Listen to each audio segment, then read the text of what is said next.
여러분은 무슨 고민이 있으십니까? 어떤 학생의 고민이 아주 큰 고민이 있었습니다. 머리카락이 머리에 너무 없어서 고민이 많던 학생이 대학을 가게 되었습니다. 대학을 입학하자마자 머리카락을 언젠가는 심기로 결심을 했습니다. 대학 4년간 열심히 아르바이트를 해서 졸업할 때쯤 그 돈으로 이제 머리를 심기로 했고, 그 돈을 다 털어서 머리를 실제로 심었습니다. 그 학생은 자기 머리를 매만지면서 거울을 보면서 아주 만족했습니다. 그동안 웅크리고 다니던 어깨도 쫙 펴지게 되고 싱글벙글하면서 집으로 돌아왔습니다. 집으로 들어왔는데 그 아들을 보고 어머니가 하시는 말씀, 아들아, 영장 나왔다. 사람들은 저마다 나름대로 고민들이 있습니다. 인간관계, 경제 문제, 우리는 또 많은 건강 문제로 고민이 많습니다. 신앙 문제도 고민이 많죠. 또 성격 문제도 고민이 많죠. 결혼 문제도 고민이 많죠. 우리 청년들은 취업 문제로 참 고민이 많습니다. 이렇게 고민이 있을 때 그 고민을 어떻게 해결해야 할까 하는 것입니다. 예수님도 고민이 있으셨을까요? 예수님도 고민이 있으셨습니다. 오늘 본문의 이제 무대는 겟세마네 동산입니다. 예수님은 뭔가 고민이 많이 되셔서 이제 기도하러 겟세마네 동산에 가셨습니다.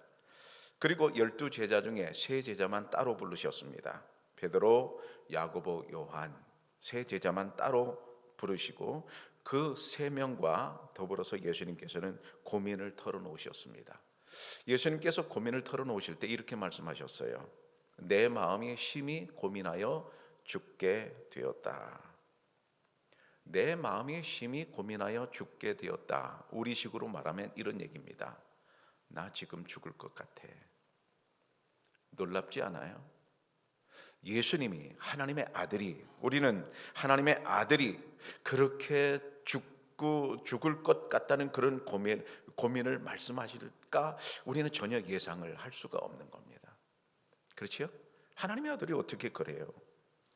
근데 예수님의 고민을 좀 더 자세히 보면 33절에 심히 놀라시며 슬퍼하사 그랬어요. 심히 놀라시며 슬퍼하사. 예수님께서 심히 슬퍼하셨다는 거예요. 심히 고민하셨다는 거예요. 뭐를 고민하셨을까요? 죽음입니다. 십자가를 지고 며칠에 있으면 이제 죽으셔야 되는 거예요. 십자가 지는 고통, 십자가 고통에 더불어서 죽음을 당해야 하는 그런 고통을 생각하면 너무 슬픈 겁니다. 너무 괴로운 겁니다. 우리가 너무 하나님의 아들 쪽만 강하니까 예수님 괴롭지도 않고 그냥 십자가에 달리셨을 거라 그렇게 우리가 생각할 수 있는데, 능력이 많으시니까. 근데 그게 아니에요. 예수님은 인간이셨단 말이에요. 인간으로서 도무지 참을 수 없는 고통을 지금 당하고 계신 겁니다. 참을 수 없는 고통을. 말문이 막히는 거예요. 그리고 매우 슬퍼하는 거예요. 예수님은 자신이 느끼고 있던 이런 감정을 베드로, 야고보, 요한 3제자들에게 그대로 드러내셨습니다. 어찌 보면 창피한 일이잖아요. 제가 어떤 분하고 상담하면서 장로님, 권사님, 다 지금 죽을 것 같아. 목사로서 창피한 일이잖아요. 떳떳하고 당당하게 나가야 되잖아요. 근데 예수님은 창피스러운데도 불구하고 3제자들에게 당신의 속마음을 얘기하셨어요. 날이 새면 이제 십자가를 지셔야 되는 겁니다. 마지막 이제 기도를 하시는 순간입니다. 고통스러운 순간입니다. 인류의 죄를 담당하시는 십자가의 고통이 얼마나 큰 것인가, 예수님조차도 감내하기 어려운 그런 고통이었습니다. 여러분, 이것을 본다면 우리가 고통 속에 고민하고 괴로워한다고 할 때 우리가 인간들이, 그것은 어쩌면 당연한 일입니다. 예수님도 그렇게 고통하셨는데 우리가 고통당하는 건 정말 당연한 일입니다. 인간이 고통당하는 것은 당연한 일이지만, 그러나 그 고통을 우리가 극복해야만 하거든요. 그럼 어떻게 극복할 것인가 하는 거예요. 어떻게 극복할 것인가. 첫 번째로 예수님은 3제자와 고민을 나누셨습니다. 바로 이것입니다. 우리가 고민이 있을 때 누군가와 그것을 나누어야 합니다. 여러분, 우리가 요즘 고독사라는 얘기를 많이 듣습니다. 전에는 그런 말이 없었어요. 고독사라는 얘기를 많이 들어요. 저는 10여 년 전에 청양에 오면서 하나님께서 청양에 저를 왜 보내셨을까 기도하는 가운데 제가 놀라는 일이 있었어요. 충남이 자살률 전국 1위였습니다. 그걸 딱 보는 순간 하나님께서 나를 이 일을 위해서 보내셨는가 보다. 그리고 제가 대전에 일주일에 한 번씩 가면서 자살 예방 교육 강사 자격증을 땄습니다. 전문가가 되려고. 그것이 설교 속에 다 녹아 있는 겁니다. 고독사를 한번 보면 이렇습니다. 박某某 남 59세 발견 당시 집안에는 술병이 가득 차 있었음. 알코올 의존증 및 저혈당 쇼크로 수면 중 사망 추정. 두 번째, 김某某 남 46세 발견 당시 방에 막걸리병 여러 개 발견. 알코올 의존증에 의한 합병으로 사망 추정. 수없이 많은데 두 가지 예만 들었습니다. 이분들이 고독사 하신 분들입니다. 고독사의 남성 비율이 월등히 높습니다. 놀랍게도 84.4%입니다. 여기서 우리가 흔히 하는 말이 있어요. 우리가 하는 말이 혼자 되면 여자는 살지만 남자는 못 산다. 바로 증명이 되는 겁니다. 고독사가 남녀 비율을 따져보니까 남자가 8명이에요. 여자가 2명이에요. 8명이 넘는 거죠. 연령별로는 50대가 최다입니다. 무려 40%에 이릅니다. 결혼 후 이혼이나 별거 중 경우가 55%. 결혼 후에 이혼이 이게 보통 문제가 아닙니다. 여러분, 이혼 쉽게 결정할 일이 아니에요. 이렇게 나쁘게 결말이 맺어진단 말입니다. 싫어도 그냥 사는 게 좋다. 시신 발견 및 신고자는 누군가? 이웃, 건물 관리인, 임대인이 반입니다. 가까이 사는 사람들이 발견해요. 가족 아닙니다. 가족 아니에요. 가족 없어요. 고독사 이후 시신이 발견되기까지 걸린 시간, 이게 저는 중요하게 보는 건데요. 26.6일입니다. 거의 한 달입니다. 그런데 우리 교회는 속회라는 좋은 제도를 통해서 최소한 일주일에 한 번씩 만납니다. 거기서 안부를 묻고 얼굴을 살피고 서로 위해서 기도해 줍니다. 일주일에 한 번입니까? 주일 낮 예배도 있죠. 저녁 예배도 있죠. 새벽 나오는 분들은 새벽 예배도 있죠. 수시로 만나는 거예요. 이 속회 제도가 보통 좋은 게 아니에요. 여러분, 우리 속회 예배는 제가 설교를 못하게 했습니다. 말씀을 서로 나누게 했습니다. 바로 이런 이유입니다. 서로 말씀을 나눠야 속사정을 얘기하거든요. 설교를 듣는 것은 교회 와서 목사로부터 듣는 걸로 충분해요. 거기서 설교할 필요가 없는 거예요. 서로 말씀을 나누는 거예요. 나 이런 고민이다. 나 죽을 것 같다. 나 힘들다. 속회 예배 때 그 얘기를 하는 거예요. 그래서 그렇게 바꾼 겁니다. 우리가 그런 고민을 사람들과도 나눌 수 있지만 하나님과도 나눌 수가 있습니다. 언제 어디서나 살아계시는 하나님과 우리는 상담할 수 있습니다. 하나님께 우리의 모든 소연을 속 사정을 다 하소연할 수 있습니다. 하나님께 나와 여러분 털어놓으시기를 축복합니다. 성경에 보면 한나라는 사람이 그랬잖아요. 이 사람은 결혼했는데 아들을 못 낳았잖아요. 아들을 못 낳으니까 후처를 받아들였단 말이에요. 후처는 아기를 잘 낳는 거예요. 그러니까 이게 본처의 자리가 싹 없어지는 겁니다. 그래서 막 이 사람은 속상해서 후처가 낳는 아이가 자꾸 막 쑥쑥쑥쑥 커가는 거예요. 이게 더 열받는 거지. 그러니까 속이 막 상해서 하나님께 나가 기도하는데 성경을 보니까 마치 미친 여자처럼 하나님께 기도. 왜 그러지 않겠어요? 아들 하나만 주면 모든 게 다 풀어지는데 아들을 못 낳으니까 아들 하나 달라고 하나님께 막 그냥 막 술 취한 여자처럼 미친 여자처럼 그렇게 기도했어요. 여러분, 우리가 어려운 사정이 있을 때 하나님께 나와서 기도할 수 있는 줄로 믿습니다. 예수님도 제자들에게 고민을 털어놓으시고 제자들과 상담을 하셨어요. 그런데 예수님은 왜 제자들에게 당신의 고민을 털어놓으셨을까요? 첫 번째는 기도를 요청하기 위함이었습니다. 당신을 위해서 기도해 주는 것도 있지만은 사실은 그게 아닙니다. 38절에 보면 시험에 들지 않게 깨어 있어 기도하라. 누가 시험에 들지 않게? 너희들이. 내가 이제 십자가에 죽을 거다.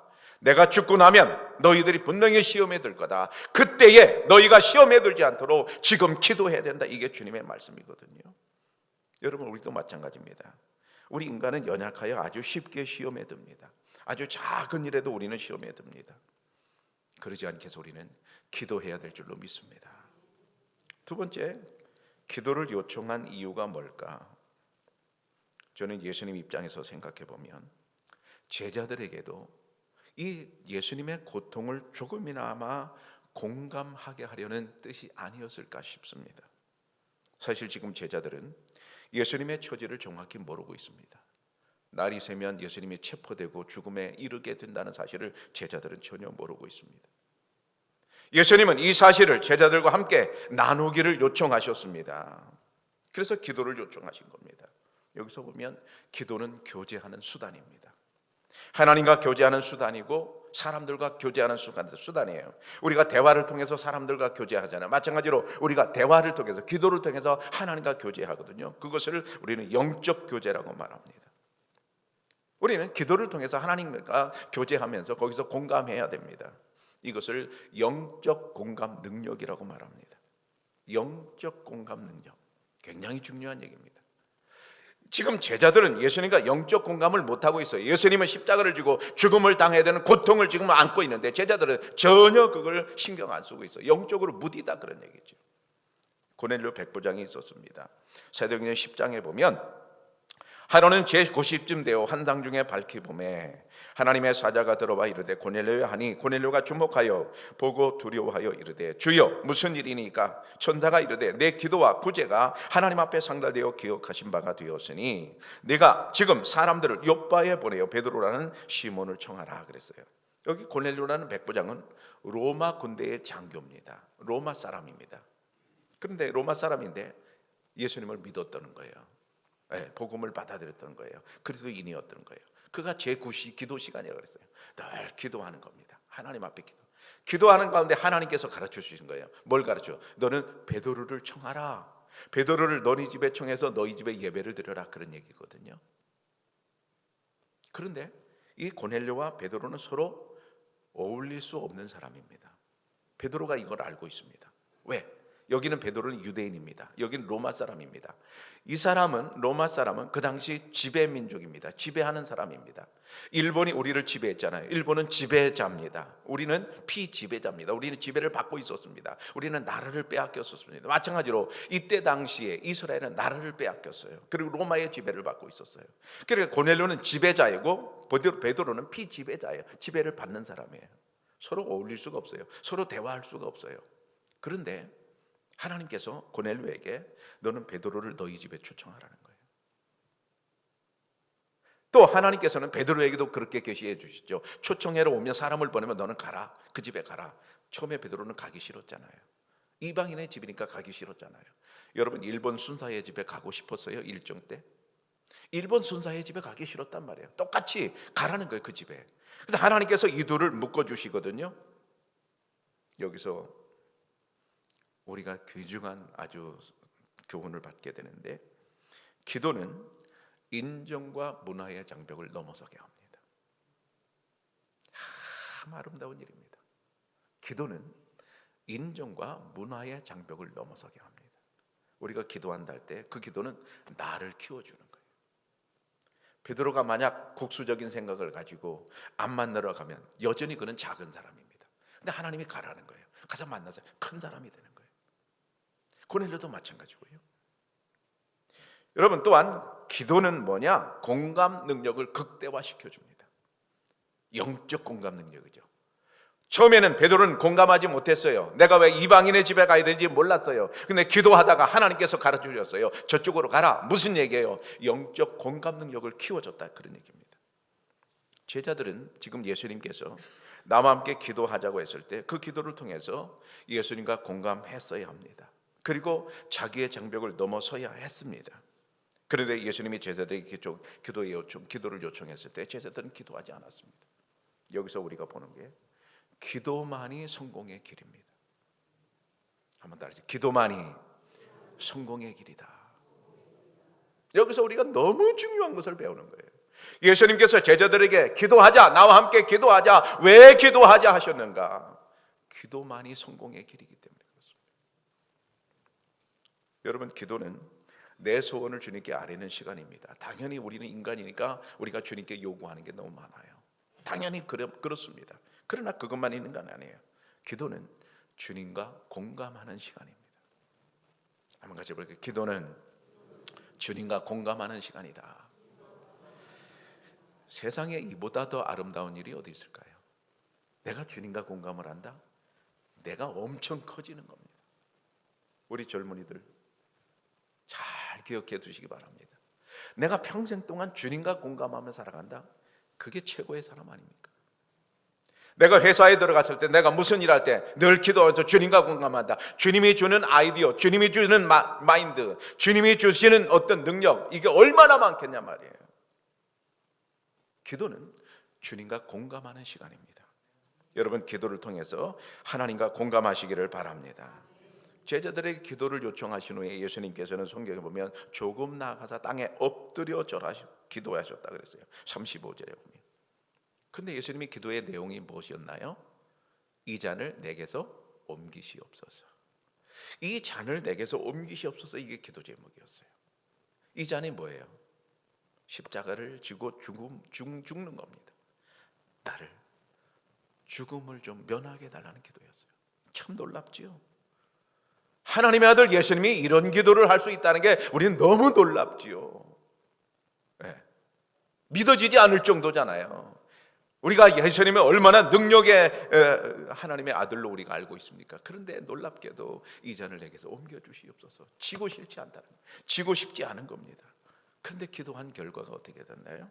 36절에 보면 나의 원대로 마시옵고 아버지의 원대로 하옵소서. 이렇게 기도의 결과였어요. 기도 처음 시작할 때는 이 잔을 내게서 옮겨달라고, 내가 십자가를 지지 않게 해달라고 기도했지만 기도의 끝은 그게 아니었어요. 내 원대로 마옵시고 아버지의 원대로 하옵소서. 뭐예요? 하나님의 뜻을 받아들인 겁니다. 여러분, 기도의 결론은 뭡니까? 하나님의 뜻이 이루어지는 겁니다. 기도의 끝은 내 뜻이 이루어지는 게 아닙니다. 기도의 끝은 하나님의 뜻이 이루어져야 할 줄로 믿습니다.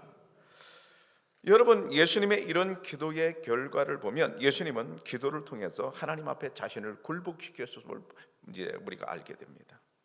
예수님은 당신을 하나님 앞에 굴복시켰어요. 반면 제자들은 어땠습니까? 그런 기도의 세계에 들어가지 못했습니다. 그래서 그들은 실패하고 맙니다. 베드로는 큰 소리 쳤던 사람입니다. 마가복음 14장 31절 오늘 본문에 보면 베드로가 힘있게 말하되 내가 주와 함께 죽을지언정 주를 부인하지 않겠나이다 하고 모든 제자도 이와 같이 말하니라 그랬어요. 베드로가 힘있게 말하되 뭐라고 말했어요? 내가 주와 함께 죽을지언정 주님은 부인하지 않겠습니다. 여러분, 어떻게 말했을까요? 주먹쥐고 말했을 거예요. 예수님, 그게 무슨 말입니까? 나는 죽을지언정 주님을 부인하지 않겠습니다. 큰 소리로 말했는데 그렇게 되었나요? 보기 좋게 3번씩이나 부인하고 말았어요. 여러분, 우리는 사람들 앞에 큰 소리로 외칠 것이 아닙니다. 하나님 앞에 나와 기도할 일인 줄로 믿습니다. 여러분의 고민을 하나님 앞에 나와 털어놓으시기를 바랍니다. 혼자서 한탄하지 마십시오. 사랑의 하나님께 나와 여러분 상담하십시오. 하나님께서 들어주실 줄로 믿습니다. 예수님의 기대와는 달리 세 제자가 기도에 실패하고 말았습니다. 그런데 예수님의 입장을 한번 보십시다. 예수님은 그래도 믿었던 베드로 아닙니까? 그래도 믿었던 야고보 아닙니까? 그래도 믿었던 요한 아닙니까? 12명을 데리고 가시다가 9명은 여기 앉아있으라 하시고 3명만 뽑아서 예수님이 기도의 자리로 데려오셨습니다. 근데 믿었던 그들이 지금 기도에 실패하고 있습니다. 그동안 예수님은 제자들에게 기도를 가르쳤을까요? 안 가르쳤을까요? 기도가 중요하니까 엄청 가르치셨습니다. 그 대표적인 예가 주기도문입니다. 예수님이 기도를 가르치셨단 말이에요. 여러분, 가르치는 데는 보람이 있어야 하거든요. 학교에서 선생님이 가르치는 데는 보람이 있어야 하거든요. 집안에서 부모가 자녀를 가르치는 데는 보람이 있어야 하거든요. 주님도 여기서 보람이 있어야 하는데 제자들은 이론은 배워서 잘 알고 있는데 실천이 안 되고 있어요. 기도해야 되는 건 아는데 기도 안 하고 있어요. 예수님은 이 순간 얼마나 실망하셨을까요? 성경에 안 나와요. 실망했다는 말 안 나와요. 근데 여러분, 예수님이 실망할 건 당연한 일이죠. 왜? 기도하라고 그러고 가서 기도 한참 하다가 오니까 또 자고 있어요. 또 깨워서 기도하라고 하고 한참 가서 기도하니 또 자고 있어요. 여러분, 두세 번씩 그러면 여러분 실망이 안 되겠어요? 한 번도 아니고.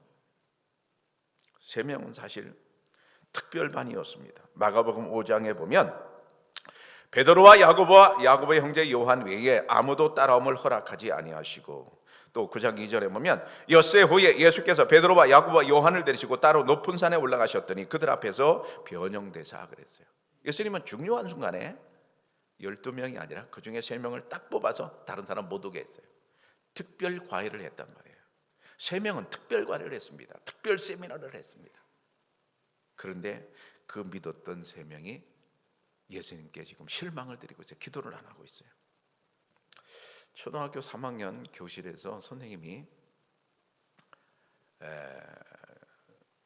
문제를 냈습니다. 학생들에게. 술에 취해서 그 길거리를 큰 소리로 떠들고 이제 노래를 부르는 것을 사자성어로 뭐라고 하느냐? 답은 고성방가지요. 근데 답이 재밌는 게 많이 나왔어요. 고음불가, 또 미친 건가, 또 어떤 사람 학생은 이럴 수가. 근데 한 아이의 대답이 아주 모든 사람을 웃게 만들었습니다. 답은 이거였습니다. 아빠인가?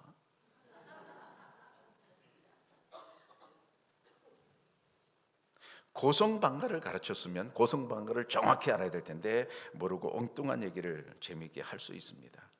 예수님은 지금 여기서 그들을 가르친 보람이 전혀 없게 돼버린 것입니다. 예수님이 12제자를 선발하셨고 12제자와 3년 동안 동고동락하며 그들을 열심히 가르치셨습니다. 그런데 실전이 돌아왔는데 실전에서는 그들이 기도를 전혀 못하고 있는 겁니다. 예수님 실망입니다. 정말 대실망이죠. 그런데 여기서 주목하여 볼 게 있습니다. 그런데 예수님은 기도에 실패한 그들을 버리지 않으셨습니다. 기도를 마치고 세 번째 예수님께서 제자들에게 오셔서 제자들에게 이렇게 말씀하십니다. 일어나라, 함께 가자 그러십니다. 여기 함께 가자라는 말을 여러분 기억하셨으면 좋겠어요. 아고멘입니다. 아고멘. 간단합니다. 아고멘. 한번 같이 해볼까요? 아고멘. 아고멘. 보통 사람 같으면 실망이 크면 어떻게 말할 수 있어요? 내가 너희들을 어떻게 가르쳤는데, 내가 너희들을 위해서 기도를 얼마나 했는데 너희가 어떻게 그럴 수 있어? 예수님은 치어버려라 그러실 수 있는데 예수님은 그러지 않으셨어요. 일어나라, 함께 가자. 비록 지금 그들은 실패했지만 실패한 그들을 예수님은 데리고 가셨습니다. 한 번 실패가 영원한 실패는 아닙니다. 여러분 낙담하지 마십시오. 한 번 실패했다고 여러분 낙담하지 마십시오. 하나님은 좌절하고 낙담하는 우리들을 버리지 않으십니다. 함께 가자고 우리에게 손을 내미십니다. 똑같이 우리도 실패한 사람들에게, 여러분 나를 실망시킨 사람들에게 여러분 그들을 버리지 말고 우리도 함께 가자고 손을 내밀어야 할 줄로 믿습니다. 믿었던 사람이 나에게 실망을 안겼을지라도 함께 가야 합니다. 왜 그렇습니까? 그것이 하나님의 뜻입니다. 그렇게 내가 너를 믿어 주었는데 너는 나를 그렇게 실망시켜서 그렇게 말씀한 바가 한마디도 없으십니다. 예수님. 그럴 때 그냥 다 받아들이십니다. 그리고 한 말씀도 없으시고 딱 한마디가 함께 가자는 말씀이었어요.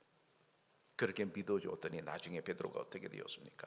사도행전 4장에 보면 베드로와 요한이 대답하여 이르되 하나님 앞에서 너희 말을 듣는 것이 하나님의 말씀을 듣는 것보다 옳은가 판단하라. 나중에 베드로와 요한이 이제 재판정에 잡혀가서 재판을 받고 있습니다. 그 재판에서 예수님이 십자가를 지신 거거든요. 그 재판이거든요. 그러니까 자기도 이제 죽는 겁니다. 순서로 치면, 분위기로 치면 자기도 죽는 겁니다. 예수님 그렇게 죽으셨거든요. 그러니까 나도 거기서 죽는 겁니다. 그 죽음의 자리에서 베드로가 하는 말입니다. 내가 사람의 말을 듣는 게 옳은가, 하나님의 말씀을 듣는 게 옳은가, 당신들이 판단해 보시오. 눈을 부릅뜨고 얘기했을 것입니다. 여러분, 베드로가 어떻게 그렇게 멋있는 사람으로 변했습니까? 만약에 겟세마네 동산에서 기도에 실패한, 실망한 그들을 예수님이 포기하셨다면 이렇게 멋있는 베드로가 탄생하지 않았을 것입니다. 포기는 김장할 때만 쓰는 말이라고 합니다. 평소에는 포기를 쓰는 말이 아니라고 합니다. 나에게 실망감을 안겨준 그 사람일지라도 여러분 함께 가자고 우리는 아구멘 손 내밀어서 여러분 함께 가야 할 줄로 믿습니다. 혹시 내가 실패했을지라도 주님은 내가 주님과 함께 가기를 원하고 계십니다. 오늘 제자들이 기도에 실패했어도 주님은 그들과 함께 가셨습니다. 우리도 마찬가지입니다. 우리는 때로 신앙생활하다 보면 여러 가지 실패할 수 있습니다. 실수할 수 있습니다. 그래도 우리는 주님과 함께 가야 될 줄로 믿습니다. 하나님은 우리를 믿고 기다리고 계십니다. 우리가 실패하는 그 순간에도 주님은 우리를 믿고 기다리고 계십니다. 우리는 이 사실을 믿어야 합니다. 실패를 경험하면 우리는 움츠러들기 쉽습니다. 우리는 의기소침하기 쉽습니다. 자기 자신에게 실망하기 쉽습니다. 그러나 하나님은 다르십니다. 실패한 우리들을 주님께서는 기다리고 계십니다. 그리고 우리를 믿고 계십니다. 우리가 성공할 때만 하나님은 우리를 믿어주시는 것이 아닙니다. 우리가 실패했을 때도 하나님은 우리를 믿어주십니다. 여러분 기도에 실패하셨나요? 그래도 주님은 우리를 믿어주십니다. 사랑하는 청년교회 성도 여러분, 하나님은 우리를 끝까지 사랑하십니다. 우리가 주님을 배반했더라도 여전히 주님께서는 일어나라 함께 가자 우리에게 그렇게 말씀하십니다. 따스한 주님의 손을 잡고 다시 일어서기를 바랍니다. 기도를 통하여 하나님과 공감하시면서 승리하는 삶이 되기를 축복합니다. 기도하겠습니다.